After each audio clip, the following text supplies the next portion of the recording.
My name's John Hilary. I'm the Executive Director of War on Want and also part of the People's Assembly. War on Want was right there at the beginning, launching the People's Assembly as a broad-based movement of opposition to austerity in Britain, but also across Europe and in the wider world. And so we're really pleased to be here in Manchester this week. One thing that was really striking in the protests today and yesterday was the inflatable horse you had, Trojan horse, which I think was representing TTIP. But for people who don't know, could you say what this weird acronym TTIP actually means? What is it? Well, TTIP stands for the Transatlantic Trade and Investment Partnership, and it's this big dirty deal being cooked up between the European Union and the US. And basically it's being done behind closed doors, which is why still so few people have actually heard about it. People, when they do hear about it, are outraged because they recognise this is the biggest transfer of power from working people to big business that we've seen in a generation. And that's why there's this massive movement growing across Europe to stop TTIP and to say we want a people's Europe, not one which is just given over to big business.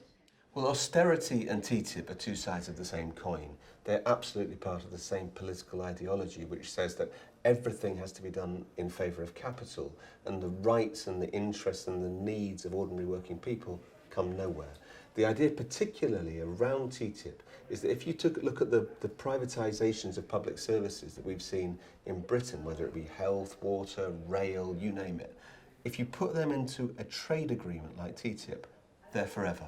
The whole point about these trade agreements is you take privatisations and you make them, in their words, effectively irreversible. And that means that it takes away any democratic choice we have for the future. If we want to get in a government which will reverse those privatisations, they will find themselves unable to do so because international treaties trump national laws. And that's why we're saying this is actually a battle for the future of our society, not just for today. Playing devil's advocate here, but isn't there kind of inevitability to this? Isn't this the way the world is going? Things are more globalised, borders are more fluid, and so on. I mean, the key thing about TTIP is it's not your traditional trade agreement, which was about cutting tariffs at the borders. This is about deregulation. It's about trying to open up markets so that business can operate on both sides of the Atlantic without any reference to social or environmental or public health goals.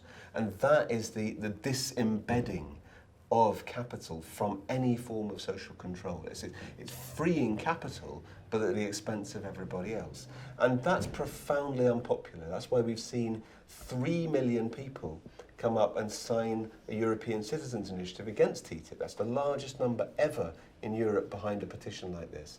And that's just a measure of the huge movement building where people say, yeah, we're perfectly happy to have some things traded. We're not suggesting we all go into some sort of North Korean shutdown. But what we want is we want business to operate under our rules, not to dictate terms to us. David Cameron and George Osborne have led the charge within Europe to get the most far-reaching TTIP they could possibly get. There are other countries in Europe which have said, hold on, this actually looks like a fundamental threat to our democracy. The British government has said, no, go full steam ahead. We don't care about people's rights. We don't care about sovereignty. We don't care about democracy. Just give the whole thing over to big business. So in the European Union as a whole, the Tory government here in Britain is seen as the most extreme, the most far-reaching ideologues driving forward this dogma of free trade, irrespective of what the costs are. And that's why we in Britain have a double responsibility to stop them. Basically, we will defeat TTIP. It's absolutely clear. When they've tried to bring in these new powers for business in the past, we've defeated them again and again, and this time we will as well. And that means about building a movement from the grassroots. It means putting pressure at all levels of government. There are already hundreds of local councils across Europe, in Britain, France, Austria, Germany, Belgium, many other countries, which have declared themselves TTIP-free zones. And if we can build that movement so TTIP becomes more and more toxic, that's when we're going to win. The 10th of October is going to be a national and an international day of action against TTIP, so we've got people coming out for that.